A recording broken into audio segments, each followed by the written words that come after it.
तो बच्चों इस वीडियो के अंदर हम करेंगे क्लास 10th के chapter number 11 areas related to circles का एग्जाम्पल नंबर 1। तो एग्जाम्पल 1 में हमें दिया है find the area of the sector of a circle with radius 4 centimetre end of angle 30 degree. एक सर्कल है, उस सर्कल के अंदर हमें एक सेक्टर बनाना है। उस सर्कल का हमें क्या दे रखा है, रेडियस 4 सेंटीमीटर, और वो सेक्टर कितने डिग्री का एंगल बना रहा है, 30 डिग्री का। तो पहले तो आप सेक्टर ड्रॉ करोगे, इंट्रोडक्शन वाला पार्ट आप देख कर आए होगे सेक्टर कैसे बनाते हैं। तो सेक्टर हो जाएगा आपका दो रेडियस और आर्क के बीच का जो रीजन होता है उसी को हम क्या कहते हैं, सेक्टर। जैसे यहां से लेकर और यहां तक की हम एक आर्क मान लेते हैं। जैसे आर्क हो गई, मान लीजिए ए बी और सी, ठीक है, ए बी सी नाम की एक आर्क हो गई, और ये दोनों की दोनों क्या हो गई, रेडियस। जैसे यहां पर ये सेंटर ले लेते हैं ओ, तो ओ ए और ओ सी क्या हो गई यहां पर हमारी रेडियस। तो रेडियस के बीच का और आर्क के बीच का जो रीजन है ये पूरा का पूरा, इसी को हम क्या कहते हैं, सेक्टर कहते हैं, जो कुछ कुछ पिज्जा के जैसा देखने में लगता है। तो यहाँ पर ये एंगल कितने डिग्री का दे रखा है हमें, 30 डिग्री का। और यहां से यहां तक ये जो रेडियस है, ये रेडियस कितनी बताइए हमें, 4 सेंटीमीटर। तो दोनों तरफ से 4 सेंटीमीटर ही होगी। हमें इसका एरिया बताना है। तो इसका एरिया निकालने के लिए मैंने आपको इंट्रोडक्शन वाले पार्ट में बताया था कि सेक्टर का एरिया हम कैसे निकालते हैं। तो यहाँ पर ये माइनर सेक्टर होता था, माइनर सेक्टर का एरिया निकालने के लिए हम क्या करते हैं, theta upon 360 into pi are square. ठीक है, थीटा क्या है यहाँ पर, थीटा होगा जो भी यहाँ पर एंगल दे रखा होगा। जैसे इस केस में वो एंगल कितने डिग्री का है, 30 डिग्री। उसके बाद पाई की वैल्यू रख देंगे, और आर स्क्वायर, आर मतलब रेडियस, जो भी हमें रेडियस क्वेश्चन में गिवन होगी वो। और यहाँ पर मैंने आपको डेफिनेशन में लिखकर भी दिखाया था कि सर्कल का वो रीजन जो दो रेडियस और आर्क के बीच का होता है उसी को हम क्या कहते हैं, सेक्टर कहते हैं। तो पहले तो हम इस सेक्टर का एरिया निकालेंगे, उसके बाद क्या दिया है, also find the area of the corresponding major sector. तो इस सेक्टर के अलावा जो ये बाकी का जो पार्ट बचा, ये क्या है आपका, ये है मेजर सेक्टर। जैसे यहाँ पर ये मेजर सेक्टर कौन सा है, जिसमें मैंने आपको ये ग्रीन कलर शो कर रखा है। तो मेजर सेक्टर निकालने के लिए हम क्या काम करते थे, या तो हम पूरे के पूरे सर्कल में से ये माइनर वाला सेक्टर निकाल दें। पूरे सर्कल में से अगर आप ये वाला हिस्सा निकाल दोगे तो यही तो बचेगा जो ग्रीन वाला है, तो आप ऐसे भी निकाल सकते हो। या फिर हम क्या काम करते हैं, ये टोटल कंप्लीट एंगल 360 का होता है, उसमें से ये नीचे वाला एंगल माइनस कर देंगे तो हमारा ये रिफ्लेक्स एंगल आ जाएगा। जैसे यहाँ पर ये 30 डिग्री है, तो यहाँ से हम बाहर वाला निकाल सकते हैं 360 में से 30 को माइनस करके। तो आप मेजर सेक्टर का एरिया निकालने के लिए कोई सा भी मेथड यूज कर सकते हो। आप चाहो तो ये वाला कर लेना, चाहो तो ये वाला कर लेना, मैं और लगाकर यहाँ पर आपको दिखा रखा है। तो पहले हम माइनर सेक्टर का एरिया निकालते हैं, फिर मेजर सेक्टर का निकालते हैं। तो ध्यान से देखो आप इसको। तो अब यहां पर हम निकालते हैं एरिया ऑफ माइनर सेक्टर। ये कौन सा हो गया आपका, माइनर सेक्टर, जिसके अंदर 30 डिग्री का एंगल दे रखा है। तो आप पहले अब इसके अंदर लिखोगे एरिया ऑफ माइनर सेक्टर, और उस माइनर सेक्टर का नाम क्या है वो नाम भी लिख सकते हो आप। तो एरिया ऑफ माइनर सेक्टर हो गया ओ ए बी सी, इसका नाम है ओ ए बी सी। फॉर्मूला क्या होता है, अभी आपको मैंने दिखाया था, theta upon 360 into pi are square.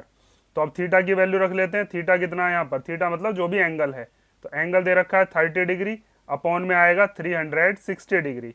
पाई की जगह पर क्या लेना है, इसने बताया हमसे क्वेश्चन में 3.14, और आर की जगह पर क्या लेना है, जो इसकी रेडियस है यहाँ से यहाँ तक वो कितनी दे रखी है, 4 का स्क्वायर। ठीक है, तो अब यहाँ पर 0 से 0 को उड़ा सकते हैं, 3 1 जा 3, और यहाँ पर 3 1 जा 3 एंड 3 2 जा 6। तो ऊपर हो गया हमारा 3.14 मल्टीप्लाई 4 का स्क्वायर कितना हो जाएगा, या फिर दो बार लिख लेते हैं 4 इंटू 4, और अपॉन में कितना है यहाँ पर 12। तो एक 4 से 12 कैंसिल हो सकता है 3 बार। ऊपर वाले दोनों की मल्टीप्लीकेशन कर लेते हैं और फिर 3 से करेंगे इसका डिवीजन। तो मल्टीप्लाई करते हैं, 4 4 जा 16 का 6, कैरी 1। फिर उसके बाद 4 1 जा 4 और 1 कितने हो गए, 5।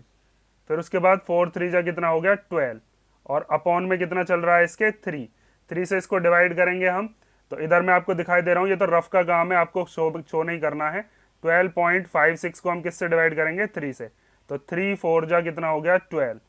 ऊपर से 5 उतारने से पहले पॉइंट आ गया, तो पॉइंट को हटाकर हम ऊपर लगा देते हैं, और यहाँ पर नीचे क्या उतार लेते हैं, 5। तो 3 1 जा कितना हो गया, 3, कितना बचा, 2।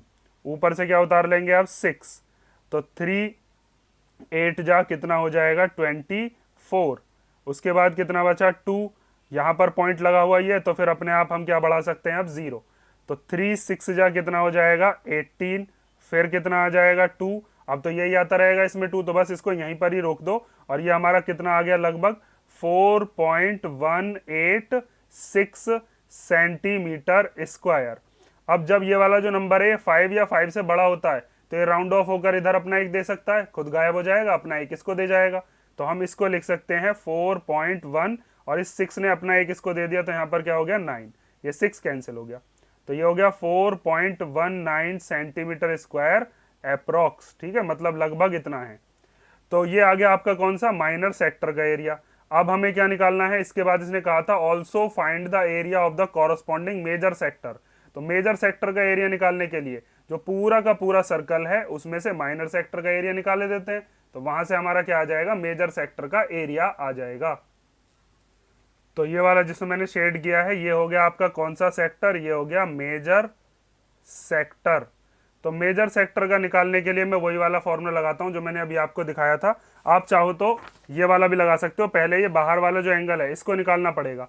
जैसे 30 माइनस कर देंगे 360 में से, तो ये वाला एंगल कितने का आ जाएगा, 330।